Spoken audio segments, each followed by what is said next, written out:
Alright,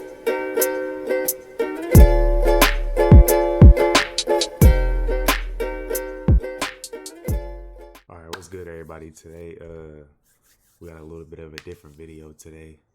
You know what I'm saying? We got Kobe Bryant's greatest speech ever, best motivation. You know what I'm saying? I know some of y'all need some motivation or some inspiration out there.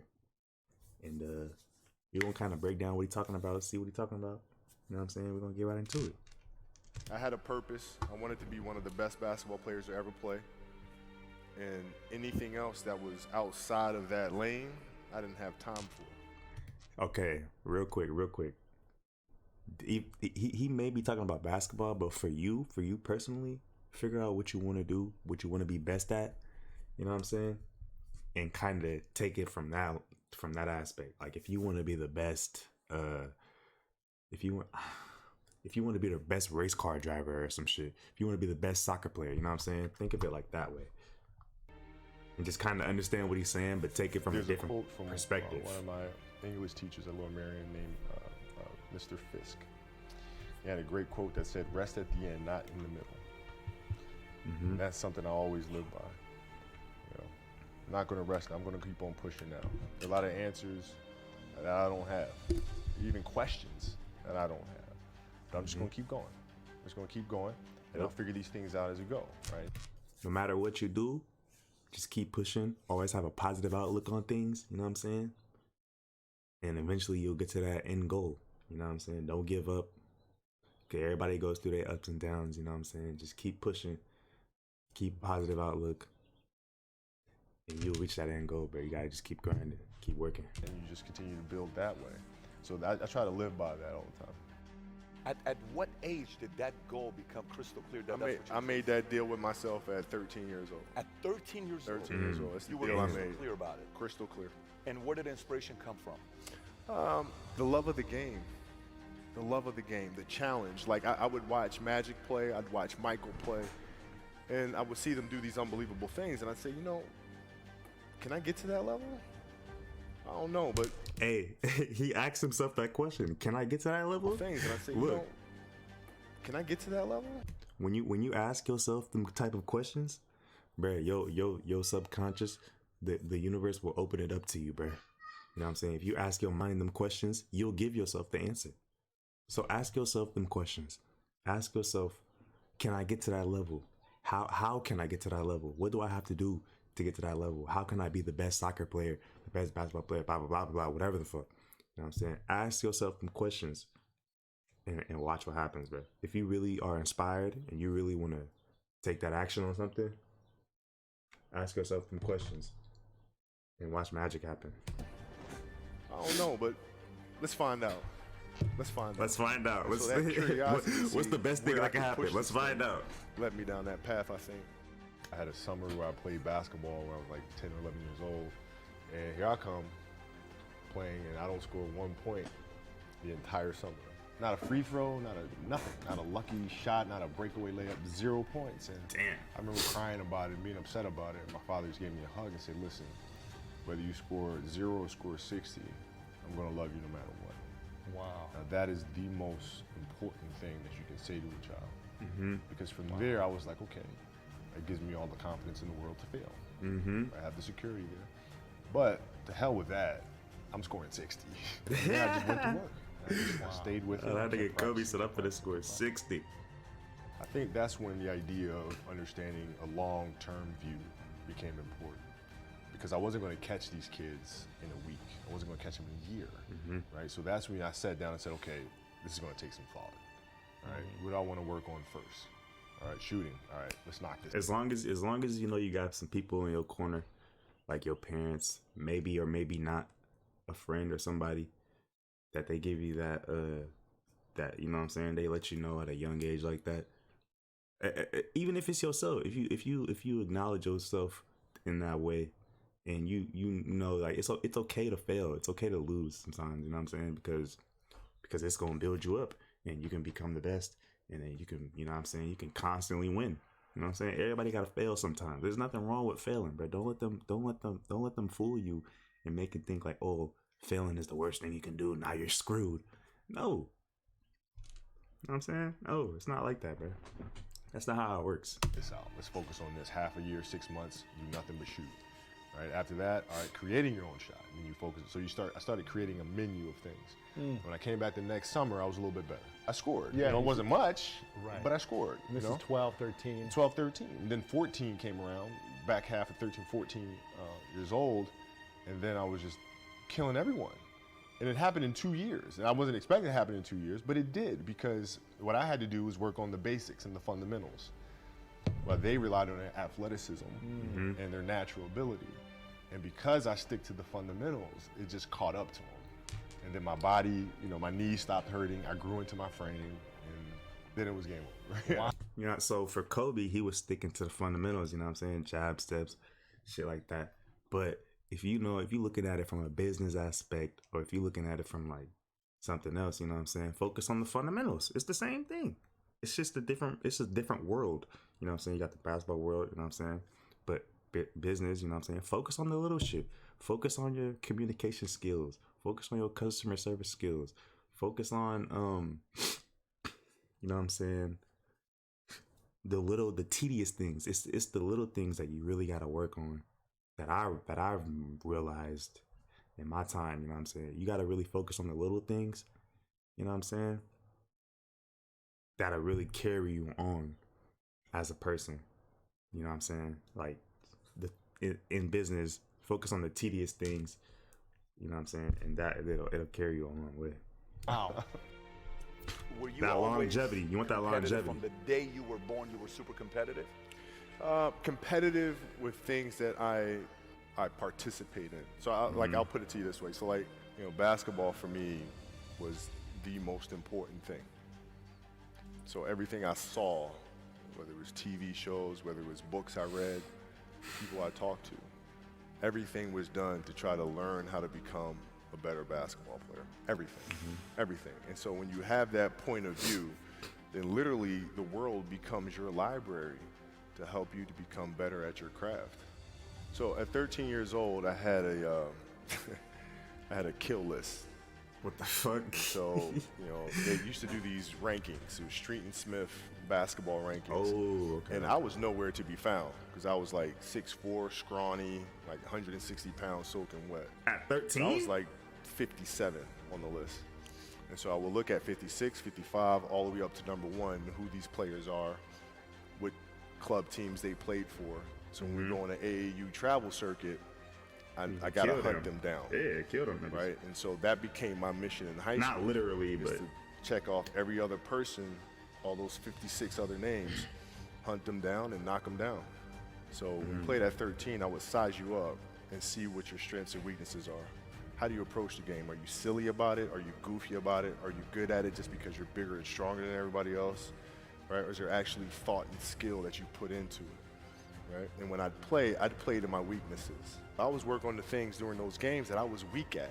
Left hand, pull-up jump shot, post game. Right? So I have a strategy. hey, you gotta have a strategy. You gotta have a plan. You can't, you know what I'm saying? You could just walk out there, jump into the fire, and then figure shit out. But I mean, it's best, you know what I'm saying? Have a plan. Figure out what you want to do, how you want to do it, when you're gonna do it, where you're gonna do it. You know what I'm saying? You gotta have a plan, bro.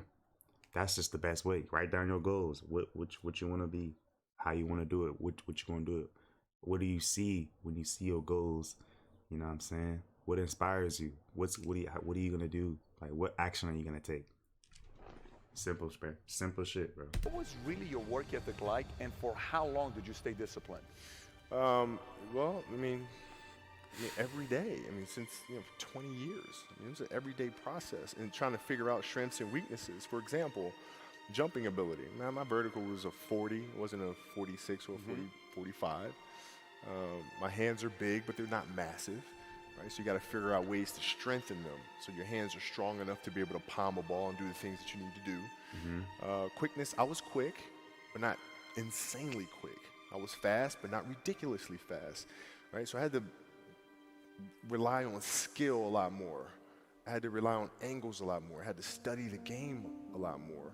And but I enjoyed it though. So like from the time I can remember when I started watching the game, I studied the game and it just never changed. What does losing feel like to you? It's exciting.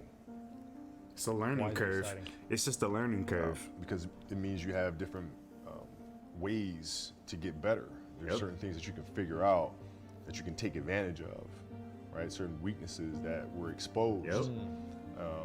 that you need to That's, shore that's up. exactly that goes for anything, bro. That goes for anything, not just basketball. Anything in life. Right, so it was exciting. I mean, it sucks to lose, Right. but the hardest thing is to face that stuff. That's a really, really tough challenge. How did you get mentally and emotionally so strong where it doesn't bother you? Well, you know, you got to look at the reality of the situation. You know, like for me, it's not, you know, you kind of got to get over yourself, right? And then after that, it's okay, well, why did those air balls happen? Got it. I didn't have the legs. So you look at the shot, every shot was online. Every shot was online, but every shot was short. Right? I got to get stronger. I got to train differently. The weight training program that I'm doing, I got to tailor it for an 82-game season so that when the playoffs come around, my legs are stronger and that ball gets there. So I look at it with rationale and say, okay, well, the reason why I shot air balls is because my legs aren't there. I go, well, next year they'll be there. You have to do the hard stuff and watch that game and study that game to not make those mistakes over and over again just because you weren't brave enough to face it. So you got to deal with Face it. You got to deal with it. Yeah, face you it, gotta. learn from it. If you fuck up with something and you failed and you didn't learn from it, you're gonna do it again. But how many times are you gonna do that? You're gonna have to just deal with it, learn how to overcome it so that you don't have to deal with it anymore. You know what I'm saying? You gotta really be disciplined.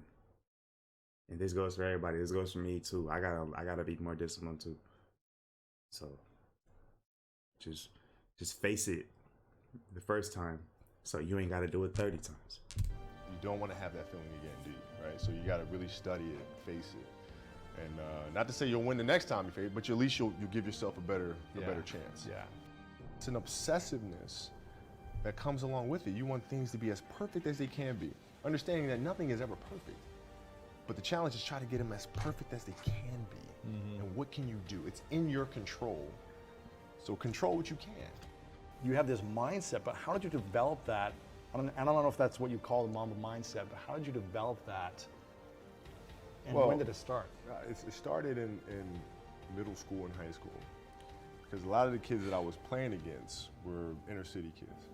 And so they're looking at me as if, okay, this kid's soft. They felt like they could try to be physical or try to intimidate me and do all this other stuff, which they couldn't, right? But now I'm saying, okay, well, you're trying to attack me. How am I going to attack you? How can I mentally figure out ways to break you down? How can I show you that, no, I have the edge, right? And so that's when it first started for me, is figuring out how to get the upper hand on an opponent that way. And what would you do to mentally break people down then? One of the things I would do is, while everybody would be at the cafeteria work, eating and doing all sort of stuff, I just go back to the gym. And so that was my way of showing them, yeah, I may be from the suburbs, but you're not going to outwork me. Wow. Like I see a lot of players take vacations with other players that are close friends. And we'll just take vacations just to take vacations, or just hang out just to hang out. Like I never did that. But it was a Why choice. not though? Why didn't you do that? Well, because when I retire, I didn't want to have to say, I wish I would have done more. Yeah. So basically, while we young now, bro, we gotta sacrifice, bro. Sacrifice. We gotta give up parties, give up going out, give up, you know what I'm saying, doing this and that, spending or whatever. Give up doing that now so that later down the line, when I'm 35, 40, whatever, however old, I'm chilling on a motherfucking island, bro. Big chilling. I can buy whatever the fuck I want. I got generational wealth. You know what I'm saying?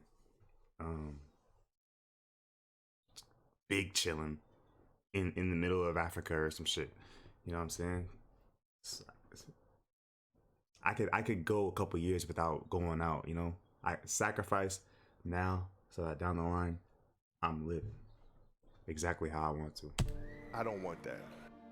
I played games with the flu. I played games with 102-degree fever, man.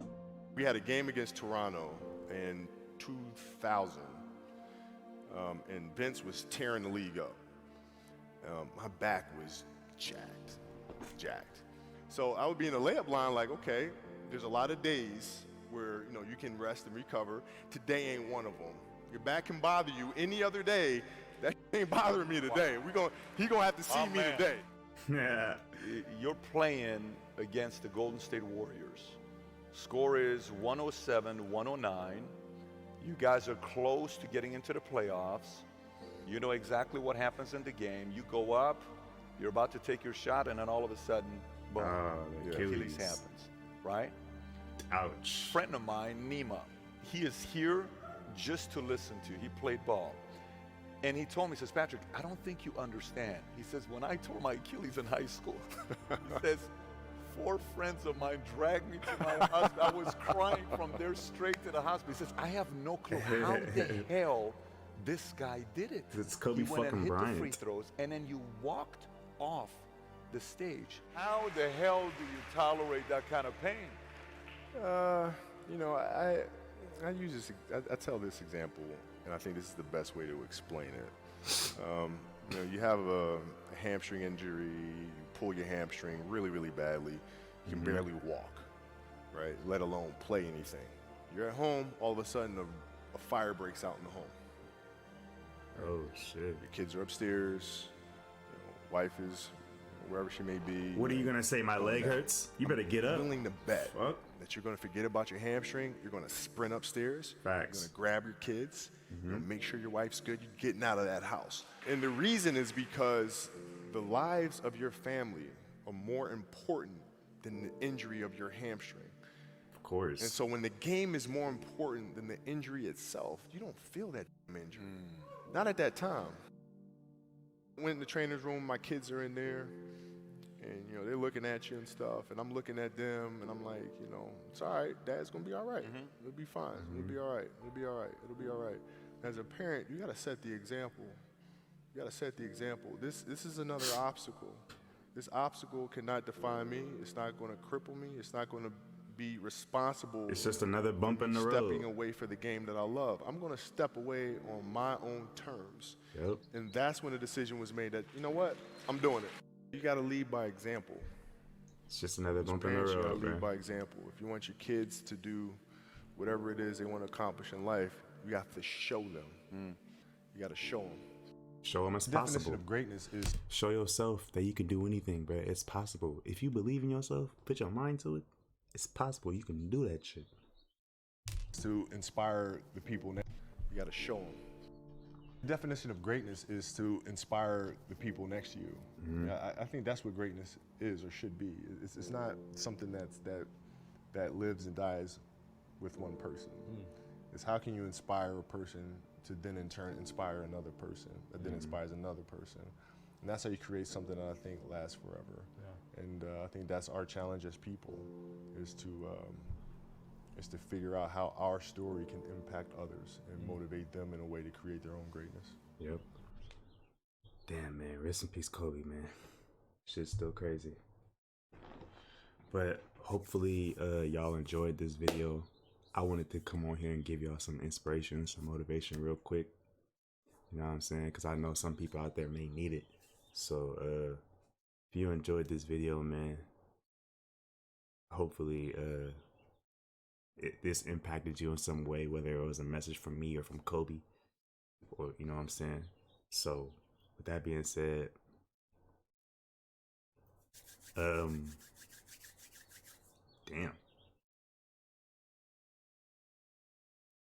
With that being said, hopefully y'all enjoy the rest of y'all day. Make sure you like, comment, subscribe, all that good stuff. Let me know what else y'all want me to react to. Damn, I'm fucking up. Fuck it though, nigga. Like, comment, subscribe, follow me on Twitch, all that. That being said, I'm out.